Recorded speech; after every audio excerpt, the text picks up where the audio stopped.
Bonjour, je m'appelle Diopla Martin, je suis diplômé d'un bac série ES, j'appartiens à une entreprise de formation qui travaille à lui à Caracas également et je viens par la présente vidéo vous présenter une leçon en mathématiques par rapport au dénombrement et probabilité.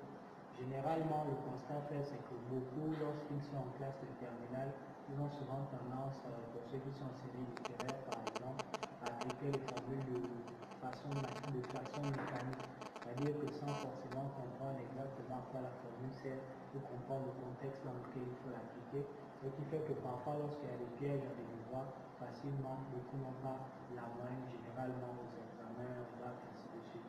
Donc cette vidéo est pour toutes les séries A, B, C, D. Ok. Donc, aujourd'hui, on parle des dénombrements. Généralement, on voit souvent le thème sur les n factoriels. Lorsqu'on parle de n factoriel, les n factoriels supposent la permutation. La permutation est un cas bien précis pour tout ce qui est des probabilités des dénombrements. C'est-à-dire que si on a par exemple une table, autour de la table, on a 9 personnes qui sont assises. Pour pouvoir déterminer le nombre potentiel de façons de s'asseoir des différentes personnes, on va utiliser la formule de n factoriel. Donc n factoriel intervient lorsqu'il y a des permutations. Donc c'est l'exemple ici par exemple avec les 9 personnes. Donc 9 factoriel, on va donner 9 fois 8 fois 7 fois 6 fois 7 fois 4 fois 3 fois 2 fois 1. Si c'était 8 factoriel, c'est 8 fois 7 jusqu'à 1 simplement. Ok. Nous avons également les arrangements. Quand on parle des arrangements, dans arrangement, il y a le verbe arranger.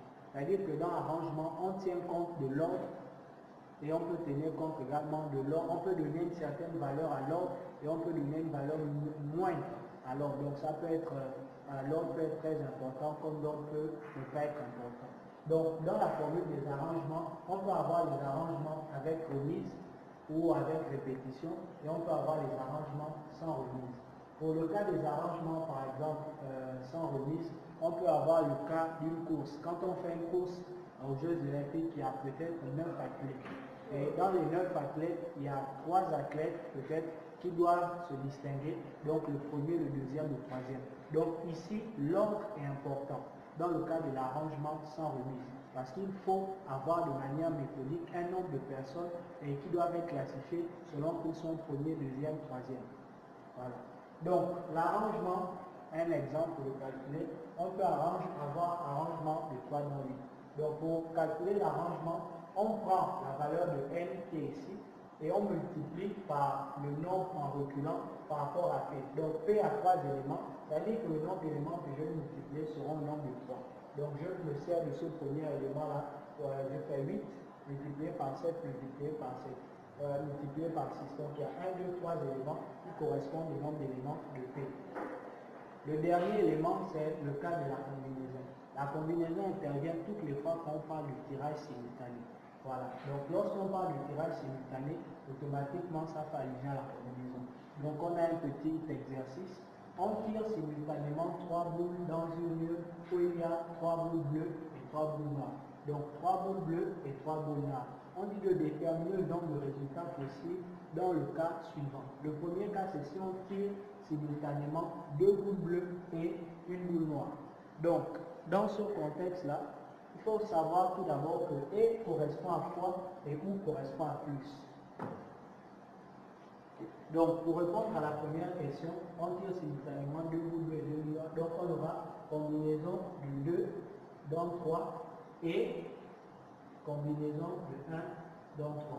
Ce qui donnera 3 fois 2 sur 2 multiplié par 3, simplement. Parce que combinaison de n dans P, lorsque P est égal à 1, est toujours égal au n.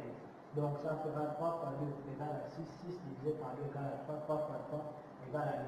Donc pour le premier cas, on aura 9 combinaisons possibles. Dans la deuxième partie, on tire simultanément les 3 boules bleues et les 3 boules noires. Les 3 boules bleues ou les 3 boules noires plutôt. Donc on aura combinaison de 3 dans 3 plus combinaison de 3 dans 3. Parce qu'il y a le ou au milieu.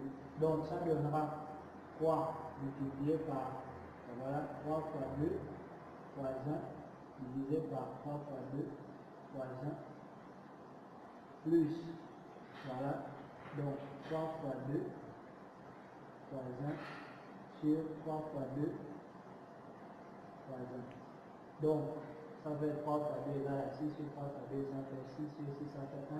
3 fois 2, 6 sur 3 fois 2, 6, ça fait 1 égale 1. Donc, on pourra simplement avoir deux combinaisons possibles.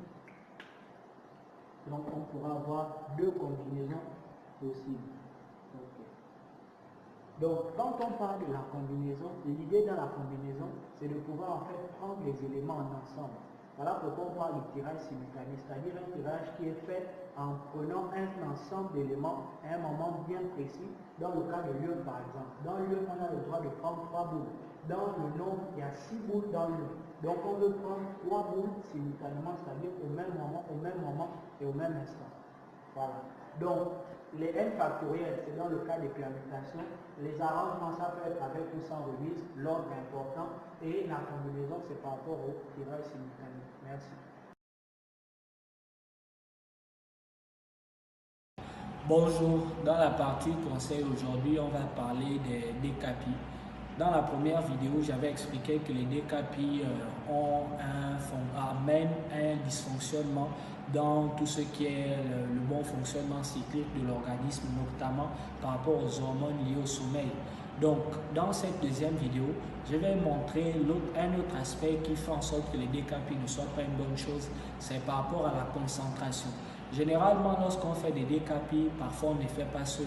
On peut les faire avec 2 ou 3 personnes et parfois à un moment donné, on peut se perdre, on peut commencer à parler. Et la concentration également, parce que beaucoup, souvent, ont tendance à vouloir traiter beaucoup de matière quand on fait les décapis. Ce qui fait qu'on ne soit pas essentiellement fixé sur une matière et parfois, lorsque tu fais une matière, après, vous ne comprenez pas tous les 3 personnes, automatiquement, vous basculez à d'autres matières et vous laissez les autres matières inachevées. Donc, en faisant les décapis, tu auras du mal à te concentrer seulement sur une matière pour travailler pendant un bon bout de temps. Tu pourras également avoir du mal parce qu'il y a beaucoup de personnes, vous parlez de beaucoup de sujets et ce n'est pas une très bonne chose. Il faut pouvoir être concentré sur une matière et s'assurer d'avoir bien compris les notions.